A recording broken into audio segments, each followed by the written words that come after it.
Now आज हम जो पढ़ेंगे वो ओजोन लेयर का हमने पहला पार्ट पढ़ लिया था, जिसमें हमने उसका डिस्ट्रीब्यूशन देखा था, पॉजिटिविटी और नेगेटिविटी देखी थी। इसके बाद आज हम एक्चुअली ओजोन लेयर का डिप्लीशन कैसे होता है वो देख लेते हैं। तो जस्ट ड्रॉ कर लेते हैं छोटा सा अगेन। इट इज स्ट्रेटोस्फियर और ये हो गया ट्रोपोस्फियर, समताप मंडल बोलेंगे,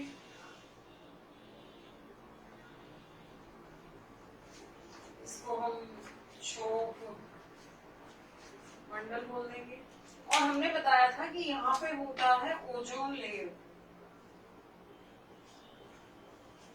ओजोन लेयर का वर्क क्या है? ये यूवी रेडिएशन जो होती है, यूवी रेडिएशन, उनसे हमें क्या करता है? प्रोटेक्शन, हमें सुरक्षा प्रदान करता है। यूवी रेडिएशन कितने तरह की होती है? यूवी रेडिएशन होती है ए, बी एंड सी, 3 तरह की होती है यूवी रेडिएशन। अगर एग्जाम में आए, सबसे पहले तो ये आएगा ओजोन लेयर कहाँ पे होगा, तो स्ट्रेटोस्फीयर में होगा। ये किससे प्रोटेक्ट करता है? तो ये यूवी रेडिएशन से प्रोटेक्ट करता है। यूवी रेडिएशन कितने टाइप की होती है? 3 टाइप की होती है। टाइप में से भी मोस्ट हार्मफुल यूवी रेडिएशन कौन सी होती है? तो मोस्ट हार्मफुल यूवी रेडिएशन होती है बी टाइप की। ऑर्गेनिज्म के लिए मोस्ट हार्मफुल रेडिएशन, सबसे ज्यादा हानिकारक रेडिएशन जो होती है वो कौन सी होती है? UV B, right. ये आपको करना है। नाउ ओजोन लेयर को डिप्लीट करने के लिए कौन कौन सी गैस उत्तरदायी होती हैं? गैसेस जो कि क्या करती हैं? ओजोन लेयर को डिप्लीट करती हैं। तो हम ये जो हमारा ट्रोपोस्फियर है, यहाँ पे हम लोग कुछ कुछ एक्टिविटी करते रहते हैं, एसी, रेफ्रिजरेटर वगैरह चलाते हैं। उसकी वजह से कुछ गैस होती हैं जो निकलती हैं, जैसे कि CFC, HFC, CCl4। अब इनकी हम फुल फॉर्म देखेंगे। इसको बोलते हैं क्लोरो फ्लोरो कार्बन, इसको हाइड्रो फ्लोरो कार्बन। इसमें carbon tetra chloride, carbon tetra chloride. Majorly ये जो गैसेस होती हैं ये हमारे समताप मंडल का जो ओजोन लेयर है इसको क्या करती है? इफेक्ट डालती है। इन गैसों का जो क्लोरीन है Cl2, पहले इसको कर लेते हैं, उसके बाद इसको अच्छे से समझेंगे, ठीक है। इन गैसेस का जो क्लोरीन होता है वो सबसे ज्यादा हार्म करता है ओजोन को। वो कैसे करेगा? क्लोरीन गैस की कुछ प्रॉपर्टीज होती हैं। Cl2 क्लोरीन गैस, अगर Cl करेंगे तो क्लोरीन एटम हो जाएगा, लेकिन Cl और Cl जब मिल जाता है तो क्या बनता है? Cl2 chlorine gas. स्पेशलिटी इसकी क्या है क्लोरीन गैस की? It is thermo resistant, thermo resistant. इसका मतलब है इसे कितना भी टेम्परेचर दे दो, मतलब एक लिमिट तो सबकी होती है, हाई टेम्परेचर करने के बाद भी ये क्लोरीन एटम में ब्रेक नहीं होता है ट्रोपोस्फीयर में। That's why it is called thermo resistant. दूसरा, इसकी जो लाइफ होगी, एक बार एटमोस्फेयर में चली जाए 60-110 ईयर्स। कितनी होगी लाइफ? 60-110 ईयर्स। एक बार इसको एटमॉस्फेयर में आपने रिलीज कर दिया, ये 60 से 110 साल बाद के डिस्ट्रॉय होगी, राइट। तीसरा, it transfer from troposphere to stratosphere by the diffusion process. तो डिफ्यूजन यानी कि परासरण।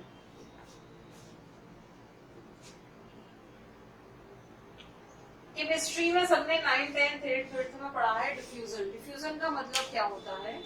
When higher concentration of molecule transfer to the lower concentration of molecules, it is called the diffusion. जब अधिक सांद्रता से अणु कम सांद्रता की ओर ट्रांसफर करते हैं, उस प्रक्रिया को क्या बोलते हैं? परासरण कहते हैं। बट जैसे आप परफ्यूम लगाते हैं उसकी स्मेल दूर तक जाती है, अगरबत्ती चलाते हैं उसकी स्मेल दूर तक जाती है, खाना बनता है उसकी स्मेल दूर तक जाती है। तो जहाँ कंसंट्रेशन अधिक होगा मॉलिक्यूल सा, वहां पर जाए जहाँ पे कंसंट्रेशन क्या हो, लो हो, तो वो कहलाएगा डिफ्यूजन। तो सेम प्रोसीजर यहाँ पे हो रहा है। यहाँ पे क्लोरीन गैस बहुत अधिक मात्रा में जमा हो जाती है, तो ये किस प्रोसेस से ऊपर पहुंचती है, डिफ्यूजन से। ठीक है, तो 3 पॉइंट हो गए क्लोरीन गैस के लिए। It is thermoresistant, the age of chlorine molecule is 60 to 110 years. It transfer from troposphere to stratosphere by the diffusion process. हम 3 स्पेशल टाइप की गैसेस निकलती तो और भी हैं, लेकिन मेजर 3 गैस हैं, CFC, SCFC, कार्बन टेट्राक्लोराइड। इनका क्लोरीन निकल के डिफ्यूजन प्रोसेस से कहाँ पे पहुंचता है, स्ट्रेटोस्फीयर में पहुंचता है। लेकिन ये थर्मोरेजिस्टेंट होती है, तो ट्रोपोस्फीयर में ये ब्रेक नहीं होती है, और इसका जो लाइफ साइकिल है ये भी काफी लेंथी है। ये काफी ओजोन मॉलिक्यूल को क्या करता है, डिप्लीट करता है। अब हमें ये समझ आ गया। अब जब क्लोरीन ऊपर पहुंच जाएगा तो इसमें क्या रिएक्शन होगा, हम वो देखते हैं। कई बार एग्जाम्स में आता है ओजोन और क्लोरीन के बीच में होने वाली अभिक्रिया को क्या कहा जाता है। रिएक्शंस कई तरह की होती है ना, ऑक्सीडेशन, रिडक्शन, और जिसमें एनर्जी निकले, एक्सोथर्मिक, एंडोथर्मिक, मतलब हीट निकलेगी तो एक्सोथर्मिक, हीट इनहेल होगी तो एंडोथर्मिक। लेकिन it is a simple chemical reaction. Ozone और क्लोरीन के बीच में जो रिएक्शन होता है वो क्या होता है, it is a simple chemical reaction, सामान्य रासायनिक अभिक्रिया होती है। ओके, अब क्लोरीन जैसे ही ऊपर पहुंचेगा तो यूवी रेडिएशन है वहां पे। यूवी रेडिएशन की प्रेजेंस में Cl और Cl में ब्रेक हो जाएगा, क्लोरीन और क्लोरीन में। अब ये क्लोरीन रिएक्ट करेगा ओजोन से, क्लोरीन ऑक्साइड प्लस ऑक्सीजन को ब्रेक कर देगा, ऑक्सीजन अलग हो जाएगा। अब ये जो क्लोरीन ऑक्साइड है ये फर्दर डिसोसिएट हो जाएगा आपस में, क्लोरीन में और ऑक्सीजन में। फिर ये क्लोरीन अगेन रिएक्ट करेगा किसी ओजोन से और ClO और O2 बना देगा। इस तरीके से ये पूरा क्या करता है, ओजोन लेयर को डिप्लीट करता है, और इसको हम बोलेंगे सिंपल केमिकल रिएक्शन। इसको क्या बोलेंगे, simple chemical reaction. I think आप लोगों को ये समझ आया होगा। एक क्लोरीन एटम थाउजेंड्स में ओजोन मॉलिक्यूल को डिप्लीट करता है, ठीक है, एक क्लोरीन एटम। तो ये सब क्लियर है। अब क्वेश्चन ये है कि ओजोन लेयर तो नॉर्थ में भी है, साउथ में भी है, बट साउथ का जो अंटार्कटिका रीजन है वहां पर ओजोन लेयर का डिप्लीशन मैक्सिमम पाया गया है। सबसे 50% के करीब वहां पे ओजोन क्या हो गया है, डिप्लीट हो गया है। इसके पीछे कारण क्या है, तो वो हम देख लेते हैं। एक चीज हम पढ़ने जा रहे हैं वो है ozone layer depletion at south pole. दक्षिण ध्रुव पर ओजोन परत का क्षरण, एंटार्कटिका रीजन है बेसिकली, ठीक है। अब जो साउथ पोल है वहां का जो स्ट्रेटोस्फीयर है वहां पर एक स्पेशल टाइप के क्लाउड बनते हैं, एक प्रकार के बादल होते हैं जिन्हें बोला जाता है पोलर स्ट्रेटो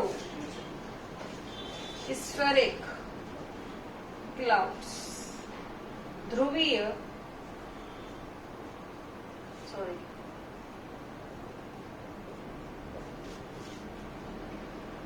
समताप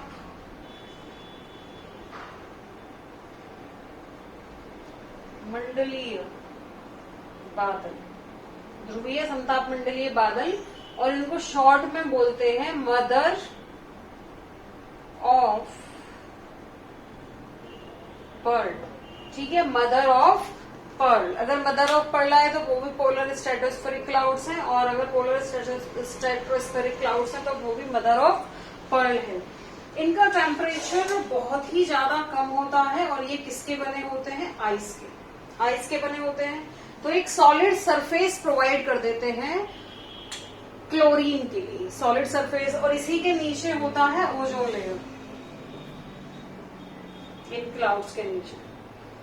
यहाँ पर जो जितना भी क्लोरीन है वो आकर इकट्ठा हो जाता है और यहाँ पे इनकी यूवी रेडिएशन से रिएक्शन चल रही होती है, तो Cl में भी ब्रेक हो रहा होता है। ठीक है, अब ये हमें इतना समझ आ गया कि दक्षिण ध्रुव पर एक विशेष प्रकार के बादल बनेंगे, स्पेशल टाइप के क्लाउड्स बनेंगे जिनको मदर ऑफ पर्ल बोला जाएगा। इनका टेम्परेचर बहुत कम होता है और ये बर्फ के बने होते हैं, सॉलिड सरफेस प्रोवाइड कर देते हैं। किसके लिए? क्लोरीन के लिए। और मैक्सिमम क्लोरीन कहाँ पे एकत्रित हो जाता है? इन बादलों के ऊपर एकत्रित हो जाता है। इसके नीचे होती है लेयर। अब आफ्टर रेन, बारिश के बाद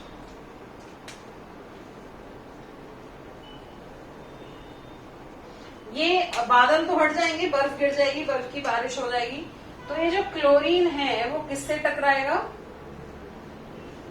ये टकराएगा ओजोन से। किससे टकराएगा? ओजोन से।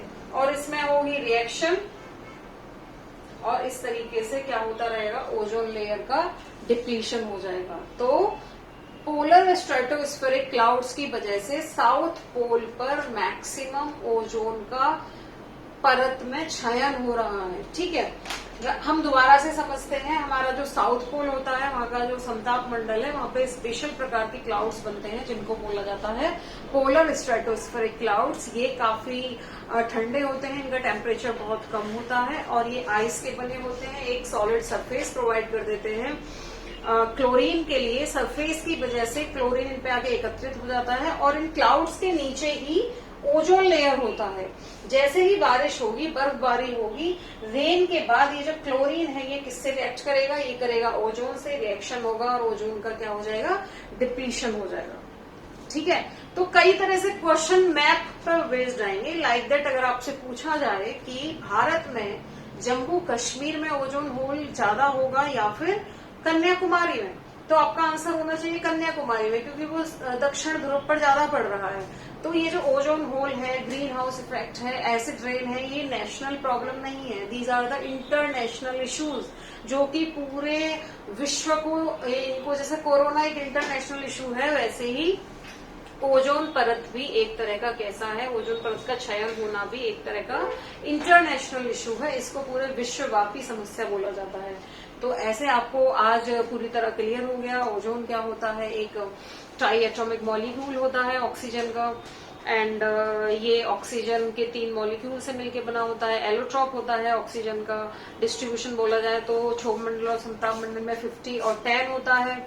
एंड समताप मंडल का ओजोन हमारे लिए पॉजिटिव होता है, स्ट्रेटोस्फीयर का, ट्रोपोस्फीयर का ओजोन हमारे लिए हानिकारक होता है। बाकी CFC, HCFC और CCl4 गैसेस का जो क्लोरीन होता है वो डिसोसिएट होकर किससे रिएक्ट करता है? ओजोन से रिएक्ट करता है और इसमें सिंपल केमिकल रिएक्शन से ओजोन को डिप्लीट करता है। बट साउथ पोल पे मैक्सिमम ओजोन होल पाया जाता है क्योंकि यहाँ पे एक विशेष प्रकार के बादल बनते हैं जिससे कि सारा क्लोरीन उस पे आके एकत्रित हो जाता है और वो ओजोन से रिएक्ट करता है। ओजोन से रिएक्ट करने के बाद यहाँ पर मैक्सिमम होल पाया जाता है। I think it is clear to all. And जो लिंक्स दिए जाएंगे वीडियो के नीचे आपको वो भी देखने हैं। इंस्टाग्राम चैनल हो वो भी देखना है, टेलीग्राम चैनल को देखना है और इससे रिलेटेड वीडियोस, इसका फर्स्ट पार्ट है, आपको वो देखना है तो आपको ओजोन लेयर समझ आएगा। और ये केवल टेट एग्जाम नहीं, जितने भी गवर्नमेंट के एग्जाम होते हैं वहां पे पोल्यूशन से रिलेटेड जो चैप्टर्स होते हैं GS के, उसमें भी ये वीडियो काफी काम आएगा। चैनल को लाइक, शेयर और सब्सक्राइब जरूर करें। Thank you so much.